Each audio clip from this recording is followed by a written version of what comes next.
kolonoskopiya vasitəsilə displaziyanın olub-olmamasını yoxlamamız kifayətdir. Orta risk qrupunda 2-3 ildən bir, yüksək risk qrupunda 1 il və ondan aşağı fərdi olaraq, xəstəliklərə uyğun olaraq araşdırmaq mütləq şəkildə vacibdir.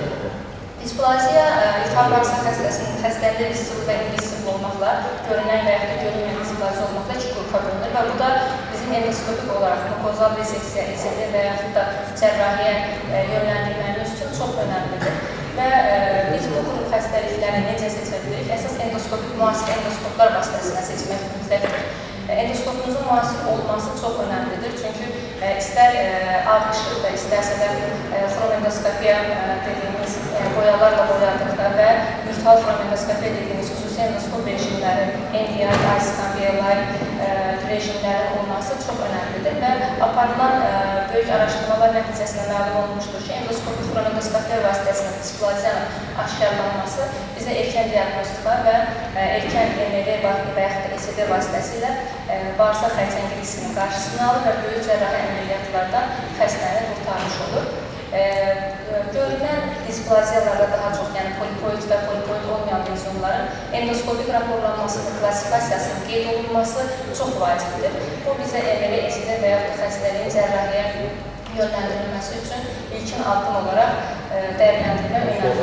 Xəstə iltihabı bağırsaq xəstəliyi gəldi, bağırsağında hər hansı bir lezyonu var və lezyonu MR və ECD və yaxud da cərrahi yönləndirməkmi dedikdə bizim bu cədvəl bizim üçün çox önəmlidir. Əgər xəstədə polipoid bir lezyon varsa, bu zaman biopsiya əsasında ya MR, ya ECD, ya cərrahiyə verilir. Əgər non-polipoid bir lezyon varsa, bu zaman xromendoskopiya edirik. Əgər lezyonun sərhədləri məlumdursa, yenə MR vasitəsilə çıxara bilərik, ECD vasitəsilə daha doğrusu.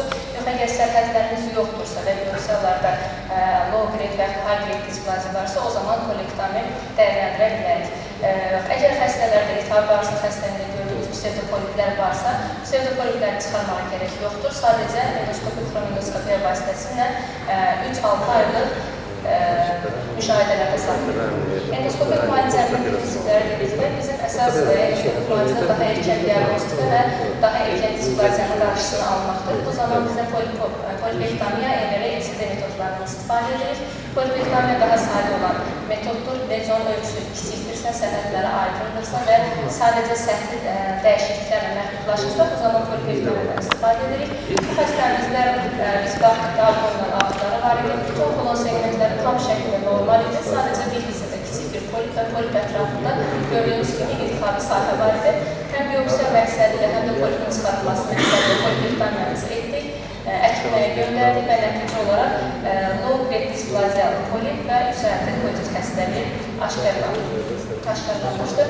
Endoskopik mukozal reseksiyanı nə zaman icra edirik? Əgər lezyonun ölçüsü 1-2 santimə qədərdirsə, mukoza ilə məhdudlaşan bir lezyonumuz varsa, əgər lezyon yastı şəkildədirsə, mütləq şəkildə endoskopik ultrasonografiya icra edirik və muskularis mukoza təbəqəsinə qədər yayılma varsa, orada məhdudlaşırsa, o zaman biz MR icra edirik. Əgər daha dərin təbəqələrə invaziya varsa, ECD və digər metodlardan istifadə edirik. Üstünlükləri texniki olaraq asandır, geniş istifadə olunandır, rahat istifadə olunandır. Məhdudiyyətlər isə daha böyük lezyonlarda və daha dərin təbəqələrə invaziya olunduqda, o zaman biz MR metodundan istifadə edə bilirik. Videomuz uzun olduğu üçün tam axıra qədər bilgilərindən lezyonu tam şəkildə çıxartdıq və iltihab bağırsaq xəstəlikləri danışmaya meyilli olduğu üçün polip tabanına 2 ədəd klips ataraq prosedurumuzu sonlandırdıq. Videolarımızın üstündən keçəcəm. ECD-yə nə zaman istifadə edirik? Daha böyük ölçülü, geniş ölçülü lezyonumuz varsa, submukoza təbəqəsinə qədər invaziya varsa istifadə edirik. Texniki olaraq normal toxuma ECD-lərindən nə ilə fərqləndiririk? Biz kənar hissələri mütləq şəkildə işarətlənməliyik.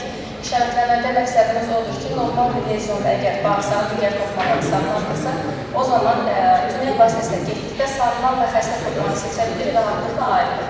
Ancaq iltihabı bağırsaq xəstəliklərində sağlam toxuma keçidlərini ayırmaq çətin olduğu üçün mütləq şəkildə ECD-yə başlamadan, kəsiyə başlamadan öncə kənar şəkilləri 3 mm məsafədə olmaqla işarətlənmək, daha sonra prosedura başlamaq lazımdır. MR-dən fərqli olaraq daha çox sodyum bikarbonat çözəlisinə istifadə edirik, yastıqçılığı daha uzun müddət saxlayır və kəsiyi dairəli şəkildə yox, bir hissədən başlayıb tünel şəkildə getməmiz daha yaxşıdır ki, bu şirkimiz sahələrin maneəsi tez çıxmasın və tez şəkildə çıxarılan lezionların görüntüsüdə həm ülserativ kolit, həm də adenokarsinoma olduğu təsdiqlənmişdir, cərrahi səhhətləri təmizdir. Son olaraq qeyd eləmək istəyirəm ki, dünyada aparılan çox böyük bir araşdırmalar vardır. Ən çox mən bu Fransa araşdırmasını qoydum. 2008-2022-ci illər arasında aparılan bir xəstə sayı arasında aparılan bir çalışmada 2025-ci ildə dərc olunmuşdur. 82 iltihabi bağırsaq xəstəsi götürülmüşdür. Bunlarda 88 displastik lezyon aşkarlanmışdır. Bu xəstələrin 19-u kron xəstəsi, yerdə qalanlar ülserativ kolit xəstəsidir. Aparılan ECD nəticəsi olaraq ECD-lərin %82%-də irsiqli rezeksiya, %80-də kurativ rezeksiya, %12-sində isə cərrahiyyə göstəriş olmuşdur. Bu xəstələr təqribən 20 aylıq müşahidədə tutulmuşdur və 20 aylıq müşahidə sonrasında 5% rezidik, 12% isə gec cərrahiyyə yönləndirilmişdir. Bu da faizlər olaraq onu göstərir ki, iltihabi bağırsaq xəstəsində düzgün seçilmiş lezyonlarda ECD mütləq şəkildə bizim üçün vacibdir. Nəticə olaraq iltihabi bağırsaq xəstəliyi əlaqəli displasiyalarda bağırsaq xərçəngi inkişafı daha sürətlidir, erkən aşkarlanmaq bizim üçün çox önəmlidir.